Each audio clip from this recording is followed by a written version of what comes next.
Hey guys, it's your boy N.G.O.s back again, back with another video. Hope everyone's doing well, as ever. Hope everyone enjoyed the first video, or all being well, or people who watched it, I hope. Anywho, I probably should have planned this a bit better, but I hope I'll be able to be articulate and entertain or whatever. So I want to talk about some of my plans for supporting people across Asia, as I have been doing. And I thought in my last video, when it went a bit long, I thought what I could do is posted some of my goals in the comment section. So I thought maybe if it does go a bit long, I can try and speed it up, but then post some ideas in the comment section so the video doesn't hopefully get too long. Anywho, as I hope everyone's doing well, please let me know any comments or views or ideas, suggestions, what ways you think could empower people. Hopefully, I hope that through like a numbers game, if you like, but enough people watch this video, then hopefully charities and N.G.O.s could come together and support people in Asia, and we can make like Friends of Asia, which look at how to support people, especially poorer people. As I talk about a lot, like from slums and orphanages, Dalits from India, homeless people, and so forth. Anyway, I'll try and get on with this list. As I said, I don't want the video to be too long. I did think, ironically, last video took 12 minutes and it's 12 today, so it's like, but it might be a bit too long. So anyway, number 11, I've often thought about like supporting inventors, YouTubers, and all sorts of projects from Asia, and investors, supporting Asian investors, and also people who invest into Asia, and like encouraging them look at how to bring it into Asian investment. And I know I often talk about trying to do something different, or talk about something different. So yeah, I hope to look at how people from Asia can learn about the strengths of dyslexia. And I'll probably mention that. I know I've mentioned that as well. So, but hopefully, through repeating the ideas, we can look at how to make it happen. But hopefully, I keep meaning to get around to sharing the links of videos about famous dyslexics or successful dyslexics like Richard Branson, John Chambers, Charles Schwab, people like that. And hopefully, hopefully people from Asia will see this video and across Asia, and we'll share it with each other. And hopefully, people who think of dyslexic people as slow or backwards or stupid, dumb, thick, lazy, or whatever, will see that there are many successful dyslexics, and that perhaps by throwing away dyslexic students, if you know what I mean, in a way they're missing out on potential talents. That's why I talk about the next Richard Branson and things like that. Which brings me on to point 12. I know I mentioned in my last video how I hope to encourage people like Richard Branson, John Chambers, Charles Schwab, and people like dyslexic millionaires, and in this case billionaires even, to set up their own training academies to teach the lessons they learn in business, pass them on to people in Asia, and possibly also sharing the videos they've made on YouTube and things like that, where they've talked about being dyslexic, or talked about their talents, or talked about their strengths and weaknesses, and what things they've learned. I know there's lots of so hopefully people from Asia will talk to other people from Asia who so they'll share it with non-dyslexic people, so they will have a more positive view of dyslexia as well. So but hopefully as well, like Richard Branson, people, as I say, making the next Richard Branson training academy in a place like India and the rest of Asia, where they look at whether a dyslexic student can become the next Richard Branson. And also like Virgin Enterprise itself could create like Virgin entrepreneurs. So for instance, like I think the idea Richard Branson had when he came up with Virgin Enterprise was like they were virgins at business. They had no real experience, but they were learning. So it could be like that for younger people, so that they're learning about business as people who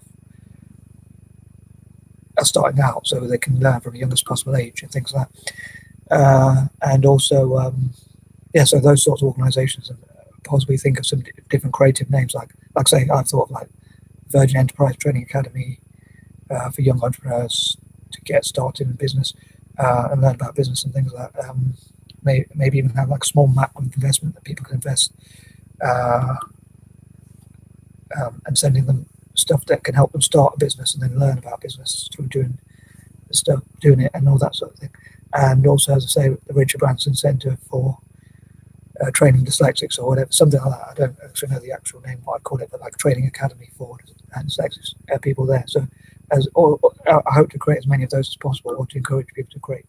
And maybe like it could be called, because I'm the one who came up with the idea, it could be called the N.G.O.s, Richard Branson Training Centre or something like that.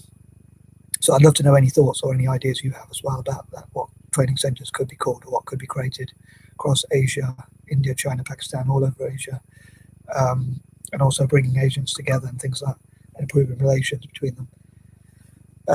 But yeah, inspiring and mentoring people. As I say, like if people think that dyslexic people are stupid, dumb, thick, lazy, or whatever, then hopefully they'll share the videos about dyslexic people who have done well, who have said that their dyslexia has actually helped them in some areas, like being creative and things like that.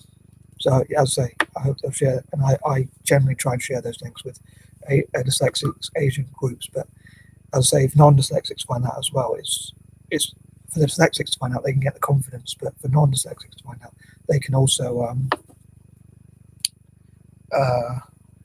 believe in other dyslexic, believe in dyslexic people in their country and things like that. So I hope that makes sense. Number 13. I hope that people don't find these videos too boring, or that I don't repeat too many ideas or things like that. And I know I get here again. I normally say 13 for negative things, but I'd love to know what people think about it, whether I'm improving or whether the videos are too repetitive, or as ever, how I can improve and things like that. Number 14. Again, I hope to think of areas where Asia could grow its economy. Like, imagine if they invest in dyslexic students, maybe dyslexic students can come up with creative ideas other people, like academic people, don't think of. So that could help the economies to grow even faster. And I hope they'll look at other solutions to how they can grow their economy, and maybe if they're more creative and certain areas where they're weaker, and try and work on how to improve those areas, and also encourage investors and like dyslexics to host events like inviting dyslexic millionaires and billionaires and famous dyslexics into the country, and also mentors, especially, and things like that, which I forgot to mention in point 12, which is mentors as well. Number 15, on that note, I hope to encourage, like I say, mentor for Asia's dyslexics and that sort of thing, and how to help them to reach their full goal, their full potential and their dreams and aspirations and things like that, all their goals. And as I say, charities and N.G.O.s to do stuff like that. Number 16, again, I'd love to hear ideas that innovative that could help Asia more, and where could they improve, and possibly analysing areas where Asian nations could improve, where they're weaker in areas, and so they could improve in those areas and look at their strengths and weaknesses and that sort of thing. 17, again, I hope to encourage to find out about Asian business creativity, and raise the profile of Asian entrepreneurs and look at how they can use their imagination and things like that. 18, I hope for people to talk about the positive side, like people in Asia talk about positive things about their nation and also the rest of Asia. And again, dyslexic students, autistic students, and people with A.D.H.D drawing and writing, and talking about ways to express how a pan-Asian network can be made, and like how to improve relations between different Asian people and nations, and like people making videos like this and talking about pan-Asianism, and encouraging that as a political movement, and encouraging enterprise across Asia and how enterprise can help the economy, and that sort of thing. 19, I often say this, I know I talk mostly about Asia at the moment, or I'm mainly focusing on Asia at the moment, but I still hope to have like that people from Africa will use this time to train up in technology, and I dream to make like hashtag mentor for African tech, or hashtag teach African technology, Africa in technology, so that people can go to parts of Africa and teach, or do YouTube videos that can teach people in Africa, and share it with people across Africa about how they can learn technology and what are the best ways. If you're good at technology, what are the best ways you learn? So I hope to make that sort of stream, hashtag mentor for African tech and things like that, and specifically to empower African technology. And number 20, that includes in software and all areas of technology. And I'd love to know what you think about this video. And also another idea is like older people teaching younger people what they know, like business people in Asia itself teaching, like people like Rajan Tata or Ratan Tata, or Lakshmi Mittal, or got the name of some of the entrepreneurs. Could, and also organisations from both within and outside of Asia, and also especially from the diaspora, and different organisations like companies like Coca-Cola, companies like that, competing to see who can invest the most. Obviously, it's good for their PR, so that they can talk about which companies have invested the most in training young Asians to become entrepreneurs and to improve their lives and support especially people from poorer backgrounds. And as they're teaching people from the youngest possible age about business and passing on those skills again, like Tata could have its own training organization for people across Asia, or especially in India itself. Anyway, I think I've waffled enough. So I'd love to know what you think, what your least favorite, most favorite ideas were, and peace out.